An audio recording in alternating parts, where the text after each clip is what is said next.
এক ওয়াক্ত নামাজ যারা পড়ো না, তুমি তো পরাজিত, তুমি তো ব্যর্থ, তুমি তো বেঈমানের কাছে হেরে গেছো। বেঈমান তোমার এই চক্রান্তের জালে আটকাই দিছে। তোমার কপালে সেজদা নাই। ছেলেরা, তোমাদের যাদের কপালে সেজদা নাই, মনে রাখো তুমি কোনো মানুষের বাচ্চা না। যার কপালে সেজদা নাই সে মানুষের বাচ্চা না। মানুষের বাচ্চা সেজদা বিহীন হয় না। যে সেজদা দেয় না সে প্রকাশ্য জানোয়ার, স্পষ্ট জানোয়ার। যার কপালে সেজদা নাই সে শয়তান। কোরআন শরীফে আল্লাহ বলছে, ইবলিস তুই আমারে সেজদা দিলি না, আজকের থেকে তুই শয়তান। এর আগে ইবলিসকে শয়তান বলতো, যেদিন সেজদা দেয় নাই সেদিন থেকে শয়তান। আল্লাহ বলছে, ইবলিস তুই আমারে সেজদা দিলি না, আজকের থেকে তুই রাজিম, অভিশপ্ত। আল্লাহ বলছেন, ইবলিস তুই আমাকে সেজদা দিলি না, আজকের থেকে নিয়ে কিয়ামত পর্যন্ত ওয়া ইন্না আলাইকা লা'নাতা ইলা ইয়াউমিদ্দিন। কোরআনের আয়াত। তোর উপরে আমি আল্লাহর লানত, তোর উপরে। এজন্য বেনামাজি নাফরমান মনে রাখিস, তোর উপরে আল্লাহর লানত, আল্লাহর লানত, আল্লাহর লানত, আল্লাহর লানত, আল্লাহর লানত। তোর উপরে খোদার গজব, খোদার গজব তোর উপরে। এই জন্য চেহারায় কোনো দয়া মায়া নাই। তাকাইয়া দেখ। তুমি না মনে করো তোমারে অনেক সুন্দর লাগে, তো তোমারে গ্রামের মহল্লার কোন দিনদার ভালো মানুষ কোনদিন ডাকছিনি? তুমি দেখো, তোমার মতো হিংস্র তুমি দেখছুনি? তোমার সমবয়সী না, তোমার লগে আড্ডা মারে। সমবয়সী তো সেও ফালতু, তো ফালতু তো ফালতুর কাছেই থাকবে। সেও তো নারী দেখা অভ্যস্ত, ছবি দেখে, উলঙ্গ নাচ দেখে, জিনা ব্যভিচারের দৃশ্য দেখে। সেও তো মোবাইলের নাচ গান অস্থিরতার ডুবা। এই জন্য না সে তোমার লগে জুটছে। কোন ভালো মানুষ তোমার সাথে জুটছে কিনা সেটা দেখো। কোন সেজদাওয়ালা ইমানদার তোমারে ডাকছে কিনা, তোমার সাথে বন্ধুত্ব কিনা, তাকে দেখো। এক চরিত্রহীন আরেক চরিত্রহীনের সাথে, এক লম্পট আর এক লম্পটের সাথে, এক বখাটে আর এক বখাটের সাথে মিললে কি হবে? এতে তো আহামরি তেমন কোনো কিছু নেই। এই জন্য যে কপালে সেজদা নাই তার উপরে আল্লাহর লানত। খোদার কসম, কোরআন শরীফের আয়াত, কোনো ব্যাখ্যার দরকার নেই। এনে কোনো বেলে এই লাইনের হুজুররা কইছে এটা, এই লাইনের হুজুররা কইছে আরেক, না এই লাইন লইন না, এক লাইন। আমি কইলো এই লাইন, মিজান কইলো এই লাইন।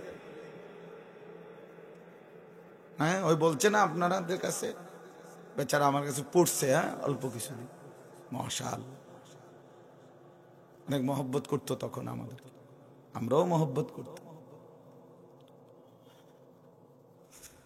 আমি জানিও না আমার মাহফিল এখানে, আমার ওই বাইজিৎ আমার একজন ঘনিষ্ঠ, হে আমারে দাওয়াত দিছে।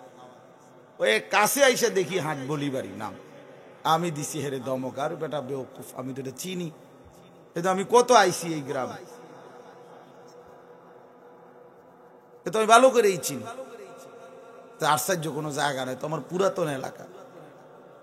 হ্যাঁ, এই জন্য প্রিয় বন্ধু আমার, ভাই আমার, আমি মনে করাই দিলাম তোমাদেরকে, নওজোয়ান, আত্মপরিচয়, আত্মসম্মান, আত্মমর্যাদা, নিজের এতটুকু পরিচয় বিসর্জন দিও না। নিজের মুসলমান পরিচয় থেকে সরাই এলাইও না। আল্লাহর দোহাই, তুমি ক্ষতিগ্রস্ত হইবা ভাই। কোরআনুল কারীমের মধ্যে আল্লাহ বলছে, ইন্নামাল মুশরিকুনা নাজাস, সমস্ত মুশরিক বেঈমান নাপাক,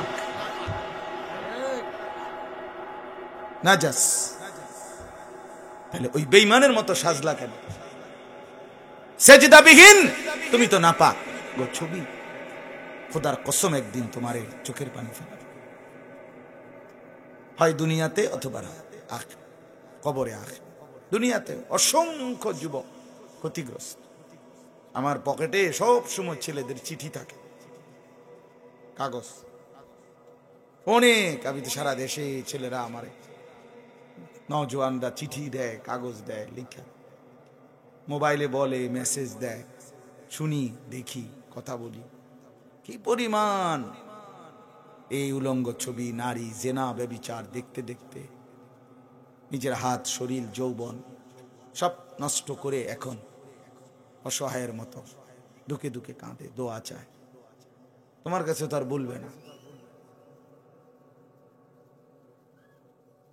এই জন্য আমি অনুরোধ করলাম, একটা সামান্য মোবাইল পাইয়া তোমরা যেই মাতাল হয়ে গেছো, এটা সুস্থ স্বাভাবিক মানুষের কাজ না।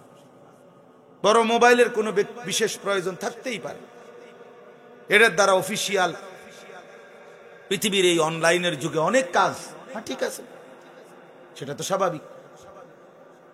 আমরা করোনা এবং করোনার পর পর যখন হজে গেছি, উমরায় বারবার, এখনো আছে মসজিদে নববীতে, মদিনা শরীফে রাসূলুল্লাহ সাল্লাল্লাহু আলাইহি সাল্লামের রওজা মুবারকের পাশে একটা জায়গা আছে, রিয়াজুল জান্নাহ, জান্নাতের টুকরা, নবীজির হুজরা পাশে।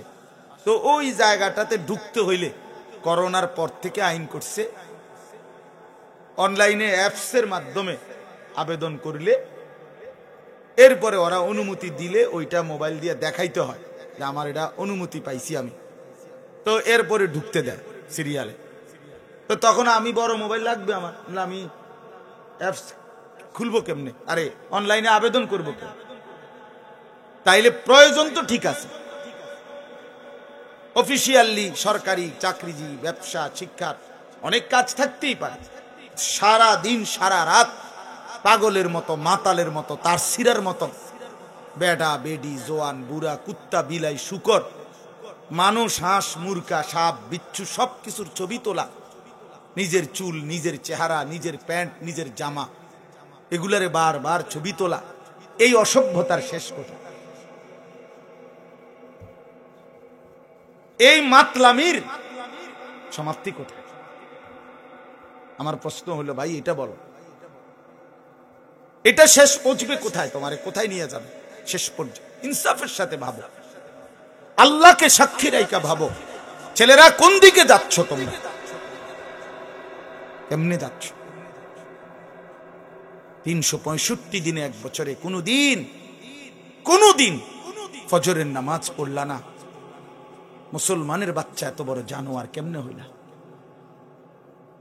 এক বছর কোনদিন এত বড় নাফরমান, এত বড় বেঈমান কেমনে হইলা? আল্লাহকে এইভাবে ভুলে যায় মানুষ? এক মুসলমান আল্লাহকে এইভাবে ভুলে যায়? 365 দিনের একটা বছর, এমন অসংখ্য ছেলে তোমরা কোনদিন ফজরের নামাজ পড়ো নাই, জানো না ফজরের ওয়াক্ত কখন হয়। আহা, মানুষের বাচ্চা এত বড় পাষাণ হয় না। কোন মায়ের পবিত্র দুধ খাইছ, এক মুসলিম বাবার ঘরে বড় হইছ, কেমনে এভাবে আল্লাহকে ভুলে গেল? ইয়া আইয়ুহাল ইনসান মা গাররাকা বিরাব্বিকাল কারীম। রব্বুল আলামিন বলেন, হে মানুষ, এমন দয়ালু মেহেরবান মাওলাকে কেমনে ভুলে গেলা? আমার মতো দয়ালু মেহেরবান মালিক থেকে কে তোমারে ভুলায় দিল? মা গাররাক, কি এমন পেলে বান্দা যে আমি আল্লাহকে ছেড়ে দিলে এক ওয়াক্ত নামাজের সেজদাও দিলা না? কেমনে ভাবে ভুলে গেলা? সামান্য একটা চা দোকান তুমি আমি আল্লাহকে ভুলায় দিল, একটা সিএনজি, একটা অটো রিক্সা বুঝি আল্লাহকে ভুলায় দিল, একটা 20,000 টাকার মোবাইল বুঝি আল্লাহকে ভুলায় দিল। হায় মুসলমান, এভাবে কেমনে ভুলে গেলা? ফাবিআইয়ি হাদিসিন বাদাহু ইউমিনুন। কোরআনে আছে, আল্লাহ বলেন, বান্দা 23 বছরে 30 পারা কোরআন আমি নাজিল করেছি। এই কোরআনের মাধ্যমে, আমার বন্ধুর মাধ্যমে এক একটা কথা বারবার বলেছি। আকিমুসসালাহ, আকিমুসসালাহ, বারবার বলেছি, বান্দা নামাজ পড়ো, নামাজ পড়ো, নামাজ পড়ো, নামাজ পড়ো। এবার আল্লাহ জানতে চাইছে, বান্দা আমার মতো মালিক আর কেমনে বললে, আর কতবার বললে তুমি বিশ্বাস করতা মানতা?